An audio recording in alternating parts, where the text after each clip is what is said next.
Welcome, and thank you for joining me for Bible in a Year, New International Version, Day 18. Today, we'll be going over Exodus 11, 12, and 13. Exodus 11. Now the Lord had said to Moses, I will bring one more plague on Pharaoh and on Egypt. After that he will let you go from here, and when he does, he will drive you out completely. Tell the people that men and women alike are to ask their neighbors for articles of silver and gold. The Lord made the Egyptians favorably disposed toward the people, and Moses himself was highly regarded in Egypt by Pharaoh's officials and by the people. So Moses said, This is what the Lord says, About midnight I will go throughout Egypt. Every firstborn son in Egypt will die, from the firstborn son of Pharaoh, who sits on the throne, to the firstborn son of the slave girl who is at her handmill, and all the firstborn of the cattle as well. There will be loud wailing throughout Egypt, worse than there has ever been or ever will be again. But among the Israelites not a dog will bark at any man or animal. Then you will know that the Lord makes a distinction between Egypt and Israel. All these officials of yours will come to me, bowing down before me and saying, Go, you and all the people who follow you. After that I will leave. Then Moses, hot with anger, left Pharaoh. The Lord had said to Moses, Pharaoh will refuse to listen to you, so that my wonders may be multiplied in Egypt. Moses and Aaron performed all these wonders before Pharaoh, but the Lord hardened Pharaoh's heart, and he would not let the Israelites go out of his country. Exodus 12. The Lord said to Moses and Aaron in Egypt, This month is to be for you the first month of your year.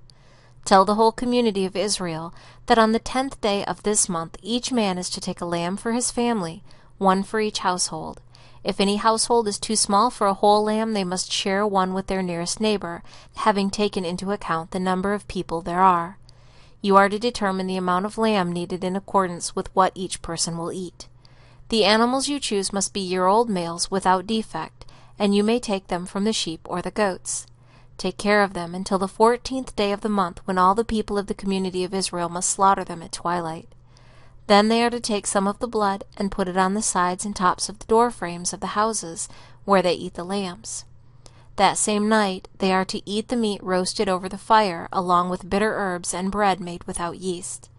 Do not eat the meat raw or cooked in water, but roast it over the fire, head, legs, and inner parts. Do not leave any of it till morning. If some is left till morning, you must burn it. This is how you are to eat it, with your cloak tucked inside your belt, your sandals on your feet, and your staff in your hand. Eat it in haste. It is the Lord's Passover. On that same night I will pass through Egypt and strike down every firstborn, both men and animals, and I will bring judgment on all the gods of Egypt. I am the Lord. The blood will be a sign for you on the houses where you are, and when I see the blood I will pass over you. No destructive plague will touch you when I strike Egypt. This is a day you are to commemorate. For the generations to come you shall celebrate it as the festival to the Lord, a lasting ordinance. For 7 days you are to eat bread made without yeast. On the first day remove the yeast from your houses, for whoever eats anything with yeast in it from the first day through the 7th must be cut off from Israel. On the first day hold a sacred assembly, and another one on the 7th day. Do no work at all on these days, except prepare food for everyone to eat. That is all you may do. Celebrate the Feast of Unleavened Bread, because it was on this very day that I brought your divisions out of Egypt. Celebrate this day as a lasting ordinance for the generations to come. In the first month you are to eat bread made without yeast, from the evening of the 14th day until the evening of the 21st day. For 7 days no yeast is to be found in your houses, and whoever eats anything with yeast in it must be cut off from the community of Israel, whether he is an alien or native born. Eat nothing made with yeast. Wherever you live, you must eat unleavened bread. Then Moses summoned all the elders of Israel and said to them, Go at once and select the animals for your families, and slaughter the Passover lamb. Take a bunch of hyssop, dip it into the blood in the basin, and put some of the blood on the top and on both sides of the doorframe. Not one of you shall go out the door of his house until morning. When the Lord goes through the land to strike down the Egyptians, he will see the blood on the top and sides of the doorframe, and will pass over that doorway, and he will not permit the destroyer to enter your houses and strike you down. Obey these instructions as a lasting ordinance for you and your descendants. When you enter the land that the Lord will give you as he promised, observe this ceremony. And when your children ask you, 'What does this ceremony mean to you?' then tell them, 'It is the Passover sacrifice to the Lord, who passed over the houses of the Israelites in Egypt, and spared our homes when he struck down the Egyptians.'" Then the people bowed down and worshipped. The Israelites did just what the Lord commanded Moses and Aaron. At midnight the Lord struck down all the firstborn in Egypt, from the firstborn of Pharaoh, who sat on the throne, to the firstborn of the prisoner, who is in the dungeon, and the firstborn of all the livestock as well. Pharaoh and all his officials and all the Egyptians got up during the night, and there was loud wailing in Egypt, for there was not a house without someone dead. During the night Pharaoh summoned Moses and Aaron and said, "Up, leave my people, you and the Israelites. Go worship the Lord as you have requested. Take your flocks and herds as you have said, and go, and also bless me." The Egyptians urged the people to hurry and leave the country, for otherwise, they said, "We will all die." So the people took their dough before the yeast was added, and carried it on their shoulders in kneading troughs wrapped in clothing. The Israelites did as Moses instructed, and asked the Egyptians for articles of silver and gold and for clothing. The Lord had made the Egyptians favorably disposed toward the people, and they gave them what they asked for, so they plundered the Egyptians. The Israelites journeyed from Ramses to Succoth.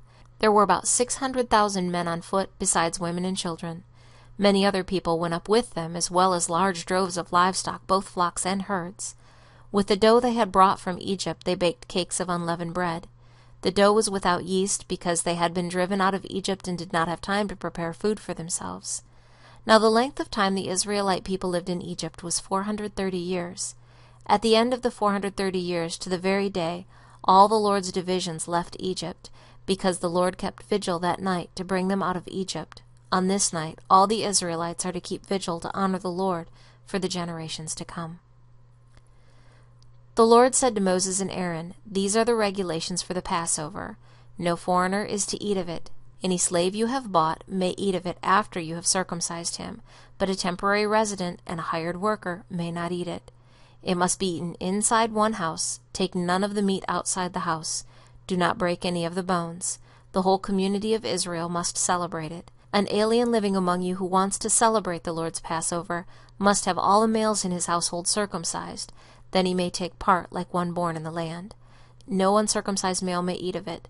The same law applies to the native-born and the alien living among you." All the Israelites did just what the Lord had commanded Moses and Aaron, and on that very day the Lord brought the Israelites out of Egypt by their divisions. Exodus 13.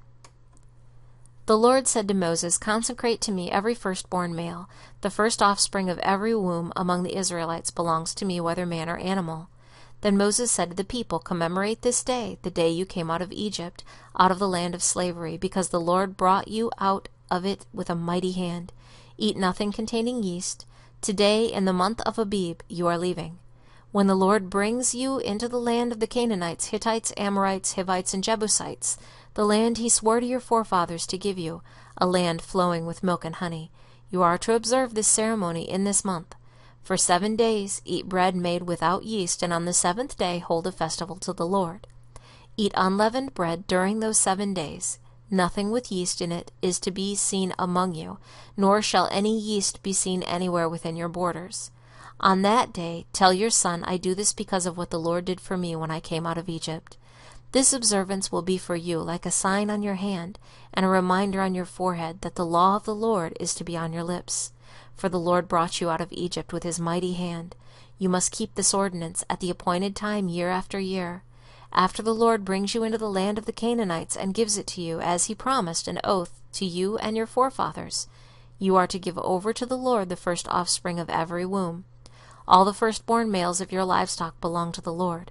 Redeem with a lamb every firstborn donkey, but if you do not redeem it, break its neck.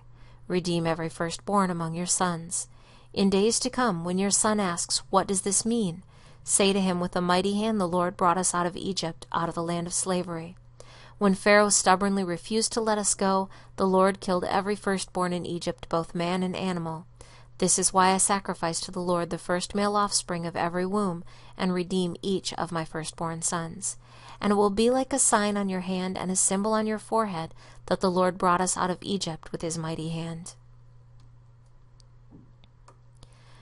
When Pharaoh let the people go, God did not lead them on the road through the Philistine country, though that was shorter, for God said if they face war, they might change their minds and return to Egypt.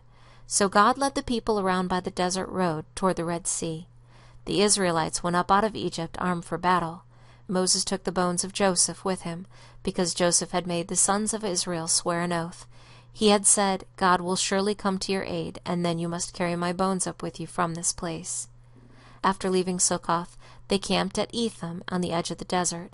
By day the Lord went ahead of them in a pillar of cloud to guide them on their way, and by night in a pillar of fire to give them light, so that they could travel by day or night.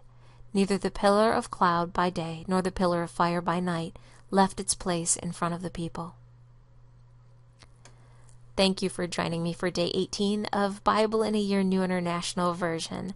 I look forward to seeing you tomorrow for Day 19.